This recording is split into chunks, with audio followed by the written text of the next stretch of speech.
The government therefore can't comment on an individual case, but on the broader issue that he raises, I'm more than willing to discuss with him.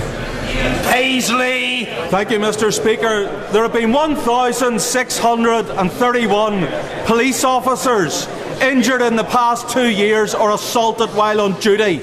That's a quarter of all of Northern Ireland's police service. When will the Northern Ireland office fund and support a new recruitment drive to bring us back up to 7,800 officers as required under patent settlement? Well, first of all, can I just condemn all those attacks on those officers? Absolutely appalling. But I would say this is a devolved matter for the executive to make a decision on recruitment and numbers. Margaret Ritchie. Thank you, Mr. Speaker. Would the Minister agree with me that the best way to tackle paramilitarism and criminality in Northern Ireland is a community-wide approach, as was outlined by the SDLP in last year's Stormont House talks, rather than throwing money at paramilitary organisations? Mr. Speaker, well, I understand what the Honourable Lady says, but just to give comfort, we have ensured that £25 million is specifically there to counter paramilitary activity. We are working with the executive to be able to deliver that and look forward to the report in the near future. Order. Questions to the Prime Minister. James Morris. For one, Mr. Speaker. Mr. Speaker, this morning I had meetings with ministerial colleagues and others. In addition to my duties in this House, I shall have further such meetings later today. James Morris. Thank you, Mr. Speaker. In the Black Country, in the West Midlands, we are very proud of our long industrial heritage. We are also very proud of the recent revival in the fortunes of the Black Country with new jobs and investment in the local economy. Would the Prime Minister agree with me that one of the ways to create an economy that works for everyone is to further devolve powers and funding to the West Midlands to drive investment, and to combine that with the strong leadership and vision that only Andy Street can provide as a Conservative candidate for West Midlands Mayor? Thank you, Mr. Speaker. My honourable friend speaks up well for the Black Country, and I'm pleased to echo his comments about the economic growth in the West Midlands. Since 2010, we've seen over 220,000 more jobs in the region, 55,000 more new businesses in the region. But he's right, the devolution deal is important. It's the biggest. It's the devolution deal that is being done for the West Midlands. Part of that is crucially the election of a directly elected mayor, and I think Andy Street, with both his local knowledge and his business experience, will drive economic growth. Jeremy Corbyn. Thank you, Mr. Speaker. Could I start by welcoming the child refugees that have arrived in Britain in the last few days? They're obviously deeply traumatised young people, and we should welcome them and love them and support them in the best way that we possibly can. Mr. Speaker, irrespective of party, when members of this House go through health problems, we reach out the hand of support and solidarity and friendship to them. I just want to pay tribute to the member for Grantham and Stamford for the social media message he sent out this morning. It shows amazing humour and bravery, and we wish him all the very best and hope he fully recovers from this. Mr. Speaker, there are now to be regular sessions of the Joint Ministerial Council to discuss Brexit, but it seems the Prime Minister's counterparts are already feeling the same sense of frustration as members of this House. The First Minister for Wales, Carwyn Jones, said there is a great deal of uncertainty, but they are clear they need full and unfettered access to the single market. Can the Prime Minister help the First Minister of Wales, and indeed the other devolved administrations, by giving them some clarity? Well, first of all, can I commend, in response to the comments that the Right Honourable Gentleman made, can I commend the Home Office for the work that it's been doing in ensuring that it is working carefully to look at the best interests of the child refugees so that they are provided with the support that they need when they come here to the United Kingdom. Can I also join him in commending my honourable friend, the member for Grantham and Stamford, for being willing to be so open about the health problem that he has, and we wish him all the very best for the future and for his place here in this House. In relation to the issue of clarity on the aims that the government has in relation to Brexit, I have been very clear, and I will be clear again.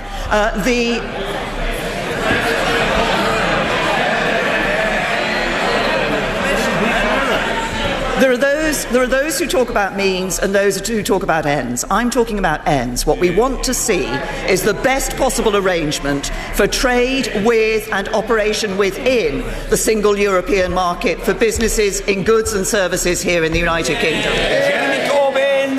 I thought for a moment the Prime Minister was going to say Brexit means Brexit again. There are others.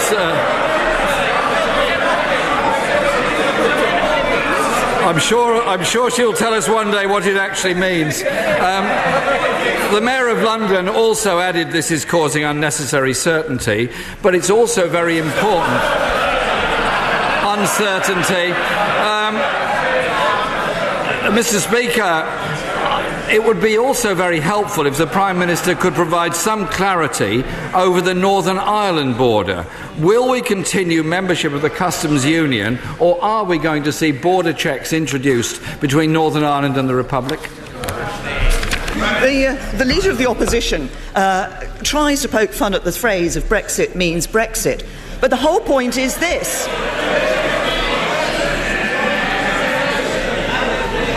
Brexit, it's this government that is listening to the voice of the British people.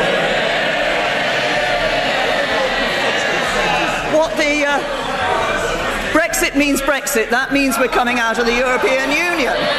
What the Right Honourable Gentleman tries to be doing is frustrating the will of the British people by saying that Brexit means something completely different. Now, in relation to the Northern Irish border, a considerable amount of work was already going on with taking place with the Irish government to look at the issues around the common travel area.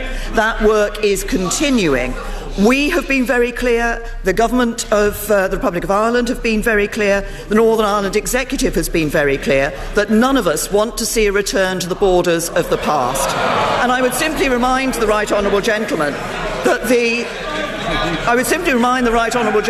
the common travel area has been in place since 1923, which was well before either of us joined the European Union. Jeremy Corbyn.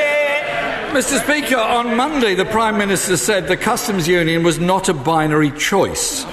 Well, I can't think of anything other than a binary choice is whether you have a border or you don't have a border. There isn't a third way on that one.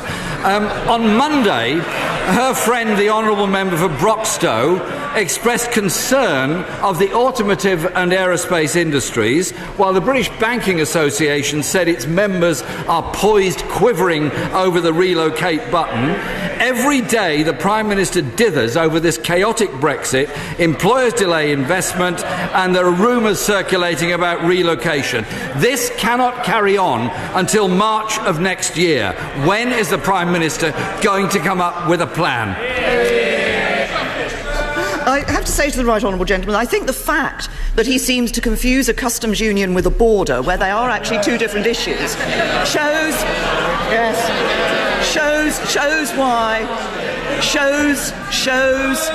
shows why it is important that it is this party that is in government and dealing with these issues, and not his. He talks about the plan. I've been very clear. That we want to trade freely with both trade with and operate within the single European market. I want this country to be a global leader in free trade. The Labour Party is against free trade. I want to introduce control on free movement so that we have an end of free movement. The Labour Party wants to continue with free movement. I want to deliver on the will of the British people. He is trying to frustrate the will of the British people. Well, Mr. Speaker, there was no answer on the border, which was the question. And on Monday, Mr. Speaker, the Prime Minister told the House, and I quote, "We have a plan which is not to set out at every stage of the negotiation the details." I've been thinking about this for a couple of days, Mr. Speaker, and I think when you're searching for the real meaning behind and the importance behind the Prime Minister's statement, you have to consult the great philosophers. The only one I can come up with.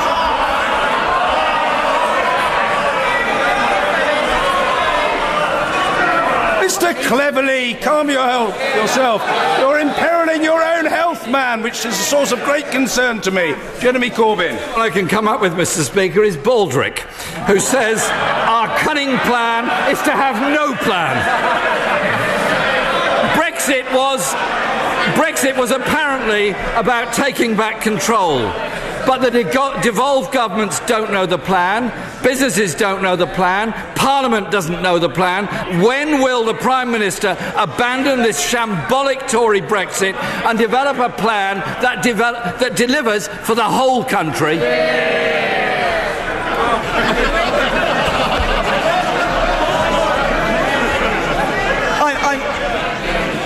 I'm interested that the Right Honourable Gentleman chose to support Baldrick. Of course, the actor playing Baldrick was a member of the Labour Party, as I recall. I'll tell the Right Honourable Gentleman what we're going to deliver. We are going to deliver on the vote of the British people. We're going to deliver the best possible deal for trade in goods and services, both with and operation within the European Union. And we're going to deliver an end to free movement. That's what the British people want, and that's what this government's going to deliver for them. Mr. Speaker, 3 years ago, the United Kingdom backed Saudi Arabia for membership of the UN Human Rights Council. On the 28th of October, there are elections again for the UN Human Rights Council. A UN panel has warned that Saudi Arabia's bombing of Yemen has violated international law. Amnesty International says, and I quote, "Executions are on the increase, women are widely discriminated against, torture is common, and human rights organisations are banned." So will her government again be backing the Saudi dictatorship for membership of that committee? As the Right Honourable Gentleman knows, where there are legitimate human rights concerns in relation to Saudi Arabia, then we raise them. In relation to the action in the Yemen, we have been clear that we want those incidents that have been referred to be properly investigated, and we want the Saudi Arabians, if there are lessons to be learned from those, to learn lessons from those. But I will reiterate a point that I've made in this House before, that our relationship with Saudi Arabia is an important relationship. It's a particularly important relationship in relation to the security of this country and counter-terrorism and foiling activities of those who would wish to do citizens harm here in the UK. Jeremy Corbyn. Mr. Speaker, Tahir Qasim, a Yemeni man who lives in Liverpool, told me this week that Yemen is quickly becoming the forgotten crisis. If people aren't being killed by bombs, it's hunger that kills them. The UK needs to use its influence to help the people of Yemen. Bombs exported from Britain are being dropped on Yemeni children by Saudi pilots trained by Britain. If there are war crimes being committed, then, as the UN suggests, they must be investigated. Isn't it about time this government suspended its arms sales to Saudi Arabia? The issues are being investigated, I say to the Right Honourable Gentleman, and we have taken action. He's right to refer to the humanitarian crisis in the Yemen, and this country is one of those that is in the forefront of ensuring that humanitarian aid is provided. That is a record of which I believe that this country and this government can be proud around the world in terms of the actions that have been taken. It is important. There was a cessation of hostilities in the Yemen, which was for a period of 72 hours over the weekend. As I've referred to in this House on Monday, I spoke to the Crown Prince of Abu Dhabi at the weekend, and one of the issues we discussed was the importance of trying to find a political solution in Yemen and seeing, if possible, that cessation of hostilities could be continued. It hasn't been continued, but we're very clear that the only solution that is going to work for the Yemen is actually to make sure that we have that political solution that will give stability in the Yemen. Mr. Christopher Chope. Mr. Speaker, 20 years ago, a Conservative government agreed that Christchurch and East Dorset councils could retain their sovereignty, independence and control over their own destiny.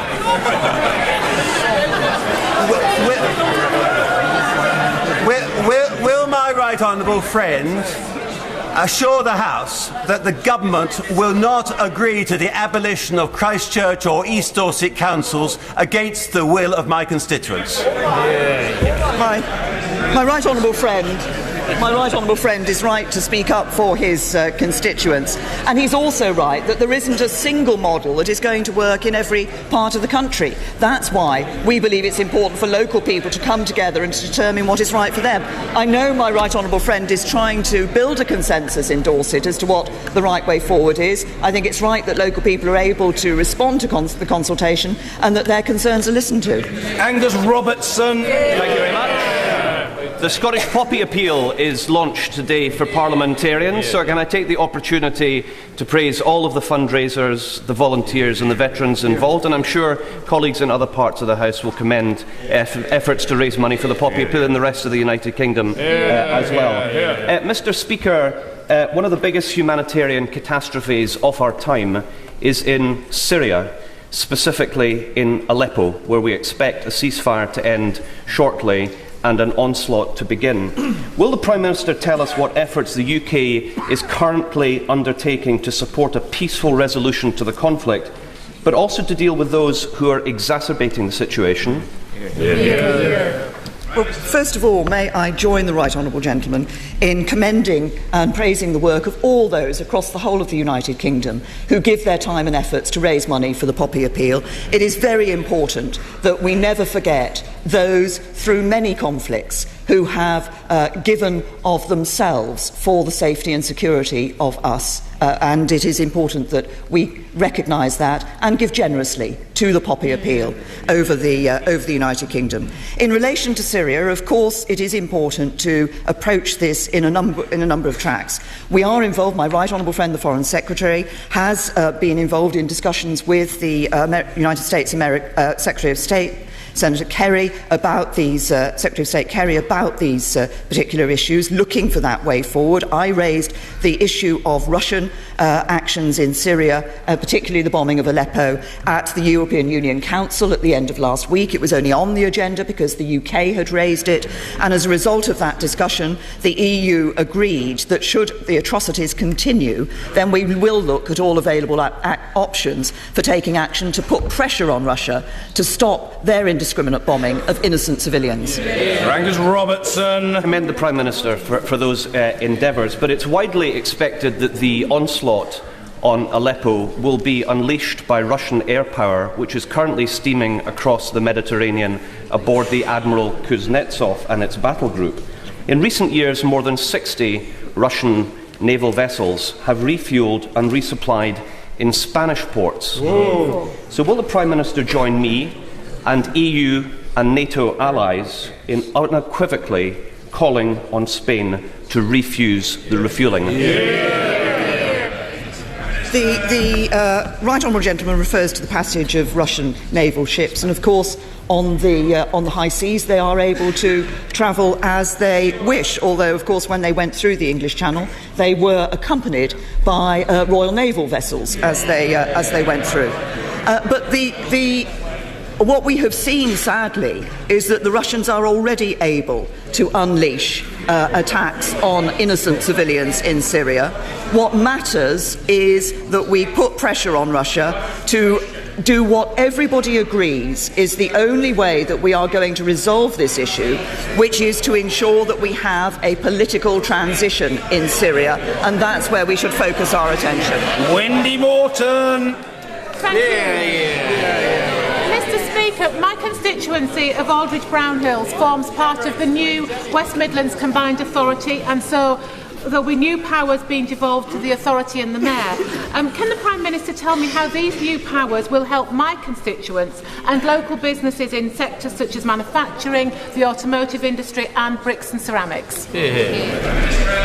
I can confirm to my honourable friend that the deal that is being proposed will provide the West Midlands with £1 billion over 30 years to spend on local projects that will drive economic growth. And this, I think, is the important part of the deal. It's why it's so important to have a mayor who understands the local area but also has business expertise, Andy Street, to ensure that those economic projects are being developed with the interests of the locality in the prime focus for them. I believe that the deal will deliver more jobs and economic prosperity across the West Midlands. It's good for the West Midlands and her constituents. It's good for the rest of the country as well. Helen Hayes. Thank you, Mr. Speaker. The independent inquiry on child sexual abuse was established to deliver long-awaited justice for victims and survivors, and to do so it must have their confidence. The Shirley Oaks Survivors Association represents more than 600 survivors of abuse which took place in Lambeth Council-run children's homes, and has recently raised serious concerns about changes to the inquiry.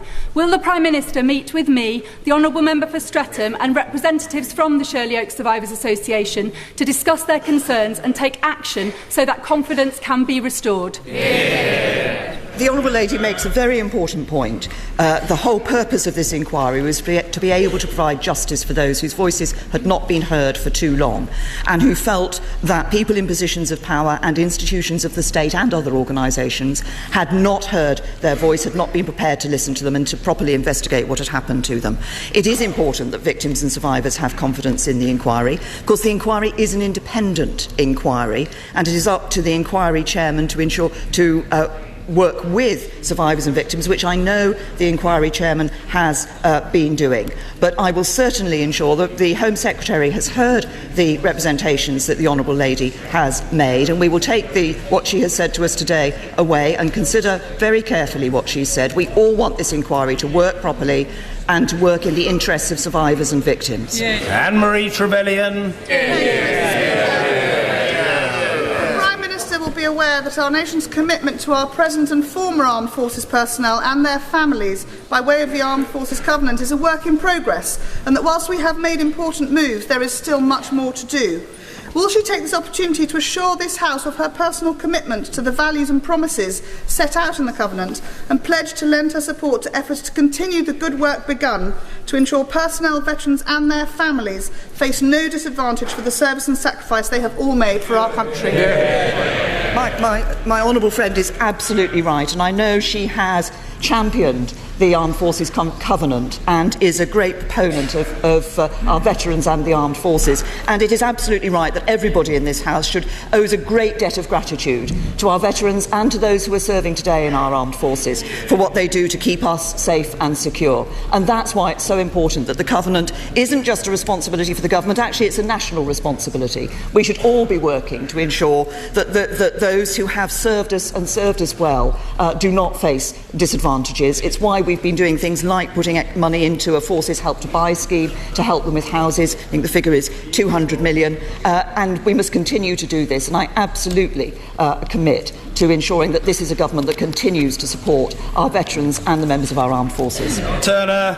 Thank you, Mr. Speaker. Mr. Speaker, last year my 25-year-old nephew Matty committed suicide after a very short period of depression. His GP had referred him for talking therapy counselling, but warned him it'd be at least 6 months before he got an appointment. Mr. Speaker, these treatments in the NHS are very often a waiting game, and a dangerous waiting game, and a postcode lottery. What's the Prime Minister doing to sort this crisis out? Can I first of all recognise and commend the honourable gentleman for raising the personal experience that he has of the terrible tragedy that can occur when mental health problems are not properly dealt with. He raises a very serious issue, and it's a serious issue for everybody in this House, on how the NHS treats mental health. It's why we have established this concept of parity of esteem for mental health and physical health in the National Health Service. It's why we are seeing record levels of funding. But the question of talking therapies, which are very effective, and we have been introducing waiting time standards in relation to talking therapies, but I accept that there is more for us to do in this area to ensure that those with mental health problems are properly treated, are properly given the care and attention that they need. It is an issue not just for them, it's an issue for the whole of our society. So David Amis. My right honourable friend became Prime Minister in dramatic and extraordinary circumstances, and in my judgment she has proved more than capable of rising to the many challenges which she has faced. It was not my right honourable friend's fault that the Chilcot report took 7 years or more than £10 million in terms of cost. Now that we know that Parliament was misled, would my right honourable friend reassure me that she has a cunning plan to ensure that action is taken? Well, I thank my honourable friend for his comments. It was obviously what the Chilcot report did was an important task. But although it did look at and criticise the way in which information had been handled in a number of aspects, it did not say that people had set out deliberately to mislead. And I think it's important that we recognise that. But it is important also that we learn the lessons from the Chilcot report, and that's why the National Security Advisor is leading a piece of work and exercise to do precisely that. This was a long time coming. It was a serious report. There is much in it. We need to ensure that we do learn the lessons from it. Dr. Alistair MacDonald. Thank you very much, Mr. Speaker. Question 6, please. No, just get in there, man. Let's hear it. Sorry. The Prime Minister will be aware that much of the foundation and many of the elements of the 1998 settlement and peace agreement in Northern Ireland was referenced and rooted in EU approaches and processes and laws, and that leaving the EU will significantly destabilise the foundations of that settlement. Has the Prime Minister given any consideration to the extent of the potential damage the EU withdrawal from the European Union could do to that Good Friday Belfast Agreement and the 1998 political settlement? And does she at this stage have any plan to protect that settlement? Can I say to the honourable gentleman, I don't believe there's any reason to believe that the outcome of the referendum will do anything to undermine the absolute rock-solid commitment of this government and the people of Northern Ireland to the settlement that was set out in the Belfast Agreement. And there is and remains strong support for the entirely peaceful future for Northern Ireland. That has been determined by democracy and consent. We remain committed to that, and we remain committed to work with others to ensure that entirely peaceful future. Jeremy Lefroy. Thank you very much, Mr. Speaker. General Electric has shown its confidence in the UK economy and my constituents by starting construction of the second of its 2 new world-class research and manufacturing facilities on Staffordshire County Council's Redhill Business Park. Would the Prime Minister meet with General Electric and other West Midlands manufacturers to hear just how important supply chains and markets free of tariffs and bureaucracy are to them and their hundreds of thousands of staff? Well, I'm delighted to hear of the commitment that GE has made to Stafford. But it's more than a commitment to Stafford. Of course, it's a commitment to the United Kingdom and to the future of our economy here in the United Kingdom. I understand that my right honourable friend, the International Trade Secretary, has already met with GE to discuss with them their interests in trade and what we can be doing to promote free trade. As I've said earlier, I want the UK to be a global leader in free trade, and we are listening to businesses around the country in the importance that they place on free trade as we look at the negotiations for exiting the EU. Jim Dowd. Thank you very much indeed, Mr. Speaker. Is the Prime Minister aware of the recent reports showing the continuing and alarming increase in average alcohol consumption in the UK, and particularly amongst women? Given the numerous health risks associated with excessive alcohol consumptions, will her government, together with the drinks industry, re-examine the case for mandatory health warnings on all alcoholic products?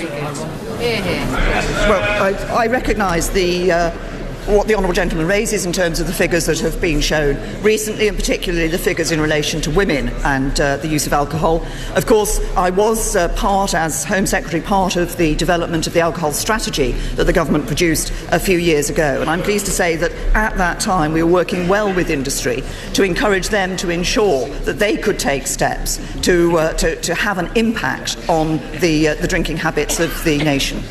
Maggie Throop. Thank you, Mr. Speaker. With the final decision on the eastern route of HS2 Phase 2 imminent, It is imperative we invest in new road infrastructure to support the additional traffic this will bring to the areas around the new station hubs.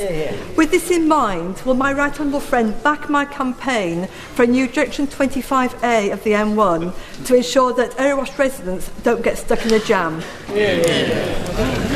Well, I seem to recall I first met my honourable friend when she was campaigning on an issue in relation to motorways, and she's absolutely right that in order to support the rail infrastructure we need to ensure that the right roads infrastructure is there, and that's why we're investing 15 billion in the road investment strategy. That's about boosting local economies and boosting growth and seeing further economic growth. I understand Highways England are looking at the issues in the East Midlands. They're looking at bringing forward significant new road enhancements around the expected site of the new East Midlands HS2 station, and going forward they're looking at an audit of roads in the area, and I trust that my honourable friend will make her voice heard on this issue and that of her constituents as she has done in the past. Alison McGovern. Thank you, Mr. Speaker. Can I return the Prime Minister to the answer she gave to my friend for Hull? Because the Conservative manifesto promised shorter NHS waiting times for those who need help with their mental health. But as prescriptions for antidepressants still rise,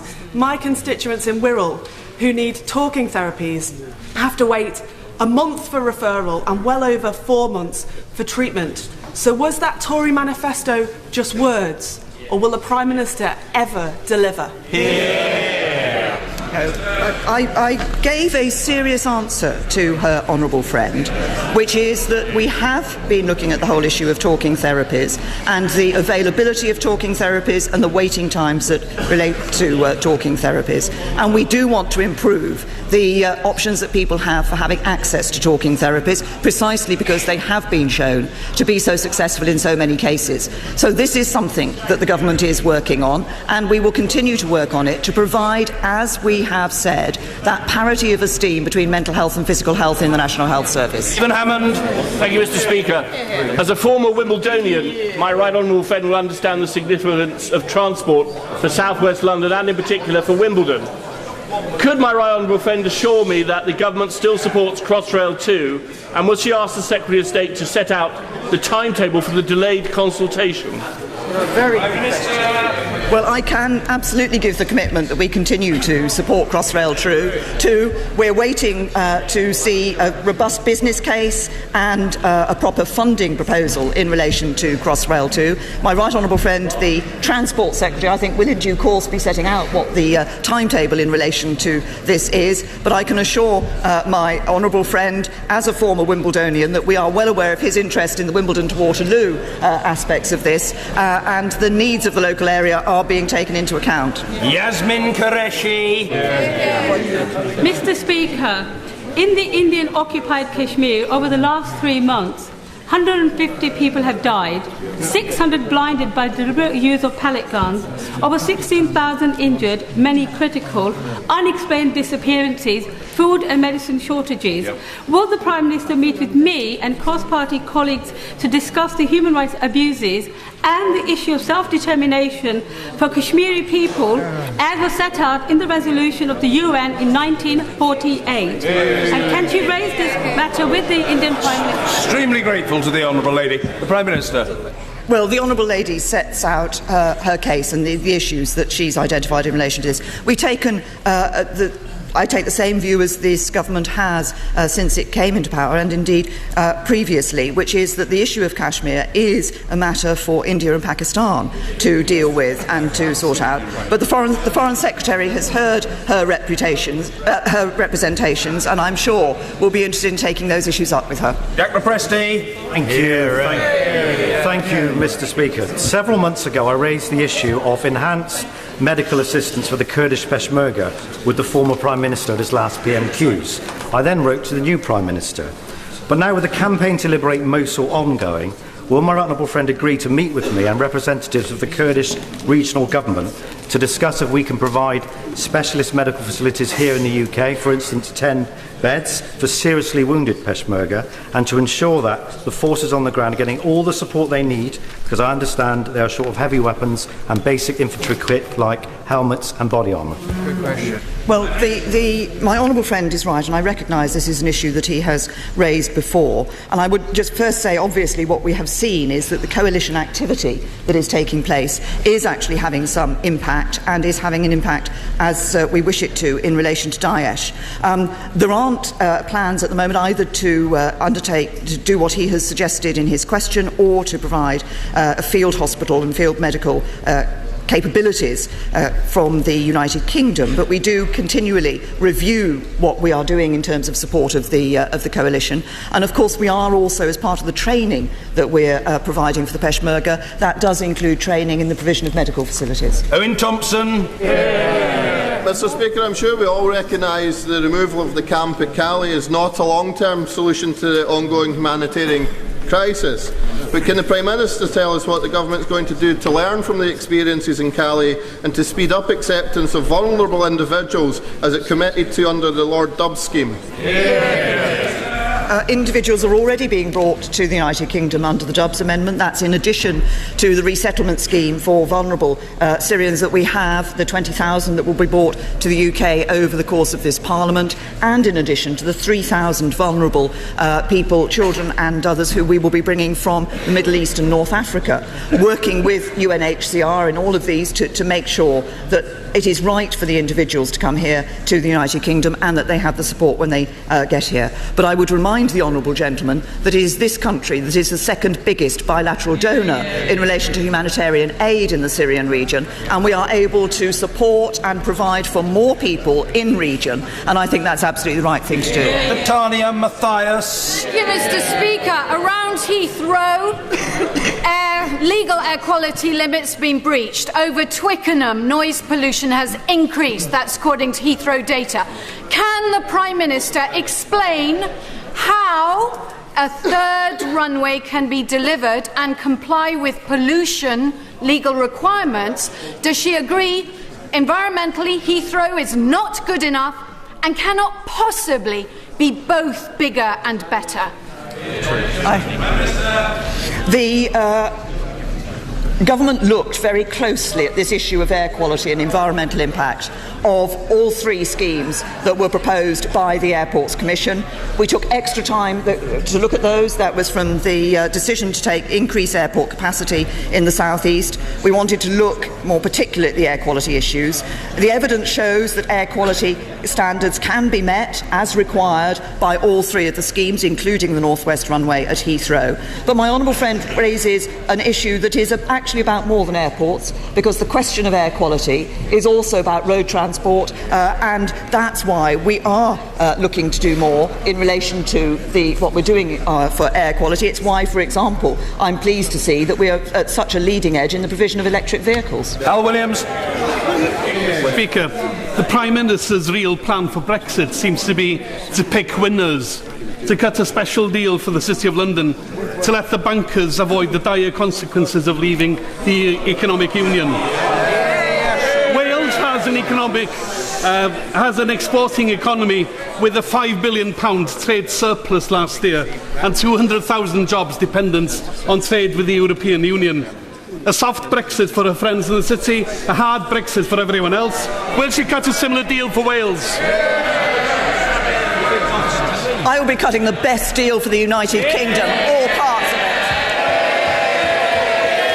it. George Freeman. Speaker, every year hundreds of people are diagnosed, suffer and usually die prematurely from rare diseases like cystic fibrosis and rare cancers, for which there has been no treatment or for which the latest drugs are prohibitively expensive.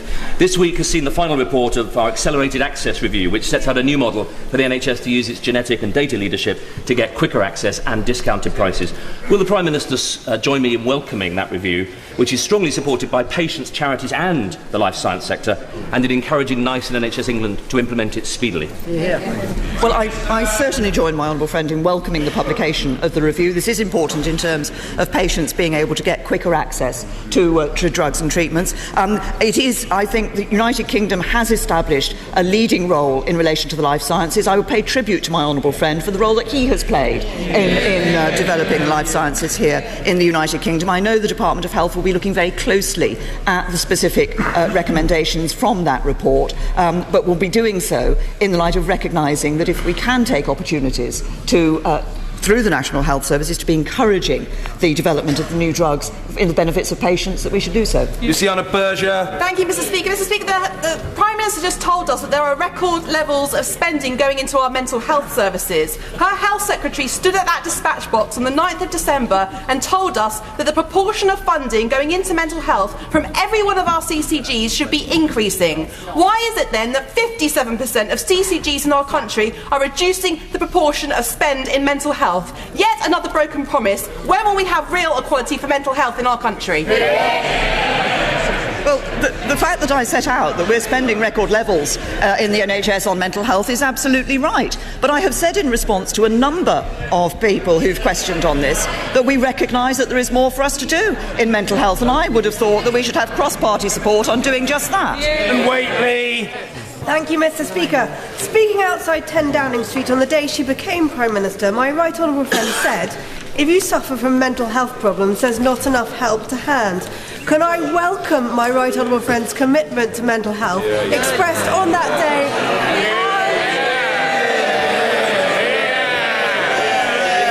and in her responses today? And can I ask her what steps she is taking to make sure the bold ambitions of the government's 5-year forward view for mental health are achieved? Well, I'm pleased to say that, in fact, what we see, far from some of the comments, the impression that's given by some of the comments opposite, is that since 2009-10, around 750,000 more people are accessing talking therapies, and 1,400 more people are accessing mental health services every day compared to 2010. So that's up by 40%. But my honourable friend, who I know has a particular interest in this issue and a particular expertise in this area, is right that we need to do more, and that's why we are continuing to invest in mental health services and continuing to increase the standards that we provide. Finally, Mr. Greg Mulholland. Thank you, Mr. Speaker. Just 20 children are diagnosed with inoperable brain tumours as a result of tuberous sclerosis every year, and yet despite earlier indications, NHS England turned that down for funding despite being affordable. Will she meet with me, the Tuberous Sclerosis Association and families to discuss how we can get through this blockage and get the treatment that these children need?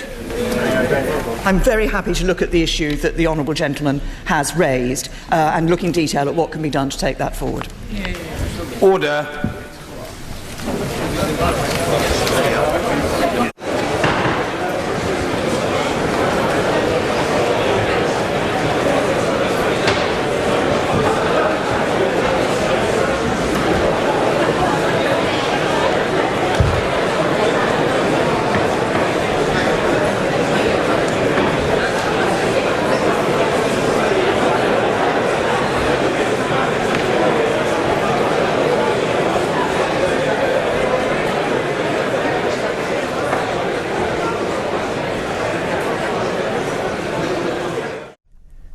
Here on C-SPAN 2, we'll leave the British House of Commons as members move on to other business. You've been watching Prime Minister's Question Time, aired live on Wednesdays at 7 a.m. Eastern when Parliament is in session. A quick reminder that you can see this week's session again Sunday nights at 9 Eastern and Pacific on C-SPAN. And for more information, go to cspan.org and click on Series to view every program that we've aired from the British House of Commons since October of 1989. And we invite your comments about Prime Minister's questions via Twitter using the hashtag PMQs.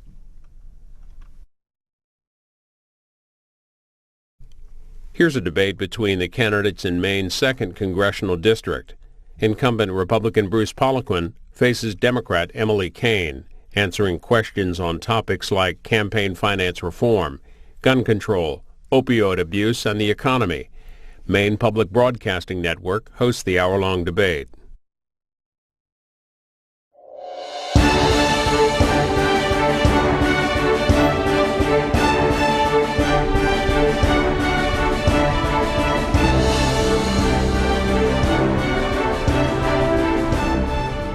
Good evening and welcome to Maine Public's Your Vote 2016 2nd District Congressional Debate.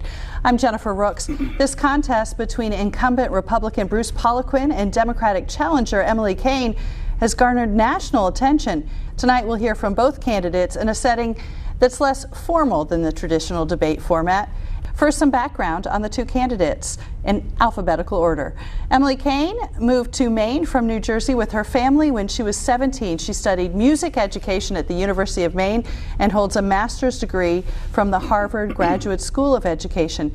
In 2004, at the age of 24, she was elected to the Maine House and rose to become the chairperson of the Appropriations Committee and then Minority Leader in 2010. She later served in the Maine Senate and worked for more than a decade at UMaine. 2 years ago, she lost to Bruce Poliquin in the race for the 2nd District. Now to the man who won that contest. Bruce Poliquin was born in Waterville and studied economics at Harvard. He built a career in investment management in Chicago and New York City and later returned to live in Midcoast, Maine, where he has been in the real estate business. After losing a bid for governor in 2010, he served as state treasurer and won his first term in Congress 2 years ago. Thank you both for being here. And the coin toss says that Emily Kane is first. Emily, why are you the best candidate to serve Maine's 2nd Congressional District? Thank you so much, Jennifer, and I'm so honored to have this opportunity to talk directly to the people of Maine about the important choice that they have before them in November. My background in the legislature is one I'm proud of. I served as the appropriations chair, balancing difficult budgets during the recession. I led my party and worked across the aisle to help bring about the largest tax cut in Maine's history, to lower energy costs, and to try to bring good jobs back across Maine. That's really what this election is about. It's about putting Mainers back in charge of our economy. A lot of people know my legislative background, but they don't know that my dad is a shoe salesman, and my mom is a sign language interpreter and a teacher. I'm the oldest of 3 girls, and I learned about good jobs and hard work and getting through tough times watching my parents. My parents worked hard to manage the ups and downs of the economy, sometimes being forced to move our family or change jobs under very difficult situations. I'm proud that I learned from them the value of hard work, the value of staying at it time and time again. That's what I did in Augusta, and that's what I want to do in Congress. The problem is right now we have a Congress that's not looking out for us, and we have a congressman who's part of that problem, a congressman who's out for himself and the Wall Street funders who fund his campaign.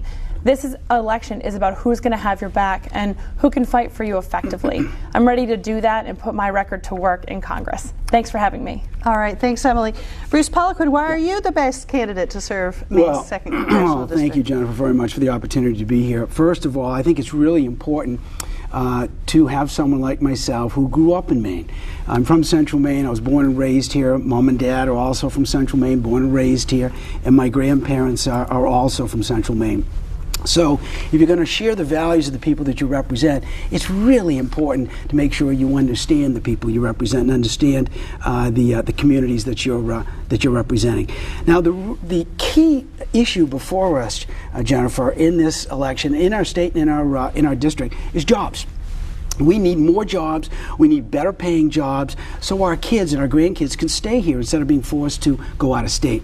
My whole career until several years ago when I got involved in public life has been to create jobs, hire people, run businesses. So I understand how the economy works. I understand how to create jobs. This is something that I've been doing until I, as I said, became state treasurer. Now, when Emily says that I'm out for myself, I'd like to bring something to everyone's attention. First of all is that I sleep in my office on a pull-out bed. And I come back just about every weekend to stay connected to the people that I work for. I also refuse the Cadillac health care plan that's provided to members of Congress. I have my own health care plan that I've been paying for quite some time. I also refused the thrift savings plan that's offered to members of Congress. I've had a career, Jennifer. It's been a great one. I have a wonderful son who's 26 now and doing well. Mom and Dad are quite senior, but they're doing great. This is my time to give back. And I'm giving back by bringing job skills to Congress. We have too many career politicians, and as you mentioned in Emily's bio, she grew up in New Jersey and she came to Maine to go to the university, and she's been running for political office for a dozen years ever since. So those are political skills. We need job creation skills. We need business skills in Washington. We have too much bickering and too much fighting down there, and that comes with career politicians doing anything to get reelected or get elected. I'm a business guy. All right, well, Bruce Poliquin, the first issue question goes to you. Maine's opiate epidemic is worsening. Overdose deaths in Maine are up 31% in 1 year. What can be done about this epidemic? What is the role of Congress, and what would you as a representative do about it? This is very personal to our family, Jennifer. We dealt with this in our family for 35 years with my brother. Jim was a great guy with a big heart and one heck of a musician, by the way. He got wrapped up in this stuff, and he's no longer with us. I understand this issue very well. And we've been doing everything humanly possible at the federal level to help the state of Maine. And this is all hands on deck, Jennifer. This is federal, state, and local. First thing, we cannot give up on these young adults. And in cases, our aunts and uncles and parents. The folks that are addicted to opioids and heroin, we cannot give up on them. They don't want to be addicted, but they're trapped in this poison. Second of all, if someone has a problem with addiction, you've got to go and tell someone. Don't be embarrassed. Don't be ashamed. Go and tell someone. Next, we need to make sure we have plenty of beds for folks that are recovering. And then once they recover, we need to hold these individuals accountable for healthy behavior. Some of the most wonderful experiences I've had the couple years is meeting with recovering addicts. It's very hard on them. It's incredibly hard on their families, but the rewards are tremendous. They can get better. You say there need to be more beds. Who pays for those beds? Well, we have voted for an extended funding, additional funding at the federal level to flow to the states, so the states have additional resources to deal with this. But this has got to be done, Jennifer, at the local level. But everyone's got to be involved. The federal government can be involved to make sure that we help secure our borders. You know, 98% of this poison, heroin, is coming over the Mexican border. We need to make sure, and that's why I voted repeatedly, to make sure we secure our borders. But the funding has got to come not only from the state, but also from the federal level, and that's what we've done. Emily Kane, what can Congress do to help stem the opiate epidemic in Maine? There are too many families, Jennifer, across Maine who have stories like the one you've heard. Too many families that are being ripped apart by substance abuse, by drug addiction. Too many businesses that are being unsettled by workers who are dealing with addiction and need help. I believe we need treatment, we need education, and we need enforcement. Treatment, because addiction is a disease and people need help when they're sick. We need education to make sure we break the stigma, so those who get through, who get sober, can get back to work and can get back to living a full life. And we need enforcement. We need to make sure our law enforcement officials have the resources they need to crack down on those who would bring drugs into our state, to those who would sell drugs in our state. It has to be an all of the above situation. And this is something that there should be no partisan disagreement on. This is something that is everybody's challenge and everybody's obligation to dig in and help. And when it comes to funding, I know right now the Congress has passed a small amount of funding as a start, but the full request there is over $1 billion. I hope the Congress can fund it all the way through, because this is the time where if we don't take action, if we don't get our law enforcement, our treatment professionals, and our communities the support they need, it's only going to get worse. But I'm ready to partner with Democrats, Republicans, and anyone who's ready to work on taking on this terrible, terrible crisis across our state. Emily, during this campaign season, each of you has been both the beneficiary and the victim of a lot of advertising funded by so-called super PAC money. Given that, do you believe the campaign funding system needs reform? And if so, what needs to change? Well, the real problem is all of the secret money and the big money in politics right now. It's terrible. We see whether it's negative ads or money you can't see where it comes from. And this is something that the Congressman and I fundamentally disagree on. I believe in transparency. I believe that those who aren't making contributions to super PACs or any of these organizations need to reveal their donors. I believe we need to overturn Citizens United, which has really taken the voice away from people. I'm proud that in my campaign, more than 3,500 Mainers have stepped up and made personal contributions. My people-powered and people-funded campaign is what's making me able to reach out to so many across the state. By contrast, the congressman voted to say that those big super PACs, those big organizations, can keep their donors secret. When their donors are secret, that means foreign money could potentially be coming into our state, potentially be coming in and speaking louder than the voice of Maine people. That's wrong. I would never take a vote like that. It's time for us to put people back in charge of our political system and get this big money, this dark money, this secret money out of the way. Bruce Poliquin, do you believe the campaign funding system needs reform? And if so, what needs to change? Jennifer, this is absolutely horrendous. We have seen millions and millions of dollars pour into our state with these super PAC funds. There are 5 or 6 of them that are falsely criticizing me, attacking me for who I am, what my career has been, and what my vote record is. It's absolutely true. And let me give you an example of this. There is a super PAC called End Citizens United. End Citizens United Super PAC. They have come up to Maine to support my opponent, spend hundreds of thousands of dollars attacking me, and their stated purpose is to get money out of politics. And they've come up here to attack me. Now, here's another example of this, Jennifer, is that there's an out-of-state group that claims to be someone from Maine, saying that I voted to cut $1 billion from the VA, and Emily has parroted that falsehood. I voted to increase funding to the VA by $4.6 billion.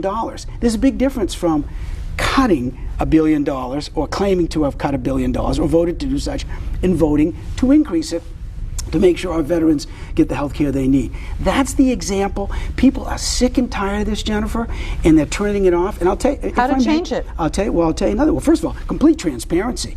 I absolutely believe in complete transparency in all my donors. But you voted the other way. All my donors. Another thing that's really important, Jennifer, is that this campaign's been going on forever. Now, Emily's been campaigning for this office for almost 2 years. I won the election 2 Novembers ago in 2014, and within 3 or 4 months, she started campaigning again. That's the difference. I represent business skills, job creation skills, hiring people. That's what we need in Maine, not more career politicians who just follow Nancy Pelosi's super PAC lines to attack me. So, if I could respond. Yes, of course. You know, I think it's interesting. When you hear the congressman mention these out-of-state super PACs or out-of-state politicians, that he's just trying to distract from the fact that I have a strong record when it comes to doing the right thing for Maine people. I have a strong record of focusing on transparency. In fact, a few years ago, when the state of Maine got a terrible grade nationally for our ethics and transparency in government, I partnered with Governor LePage, and we passed legislation to improve the likes of transparency right here in Maine state government. And the truth is, the congressman did vote for a VA budget that was $1 billion short of what the request is. That's true. It was $1 billion shortchanging our VA by $1 billion. That's not okay. And when you look at the record is clear. My campaign is funded by individuals across the state of Maine who really care about our future, who want to see the driver's seat put back in their hands when it comes to our economy. And instead, we have a congressman who's one of the top recipients of Wall Street campaign money in the entire Congress. In the entire Congress. That means more than a lot of representatives from New York or California. That's shocking. And that really raises the question about who our congressman is looking out for, and his voting record is really what tells the story. Time and time again, voting to loosen regulations on Wall Street, voting to give tax breaks to those at the very top, and leaving the middle class and working families behind. That's a great set of talking points, Emily, but I hope everybody in the state of Maine is listening to this, because what you heard was someone who just said cut, and then someone who said fell short of funding. That's the double talk that we hear in Washington. If you increase funding to the VA by $4.6 billion, that's an increase, Emily. It happens to be a 5.6% increase. Now, if it falls short of someone's opinion what the funding should be, that's fine, but that's Congress's job to do that. Now, what is happening here, Jennifer, is really interesting, is that I want to talk about how I can help Maine families, what I've done to help our second district. And let's give you an example, because Emily brought this up. I don't believe in Emily Kane's idea to impose a huge new tax on carbon. Here's why. When you tax carbon, you drive up the price of energy. You drive up the price of electricity.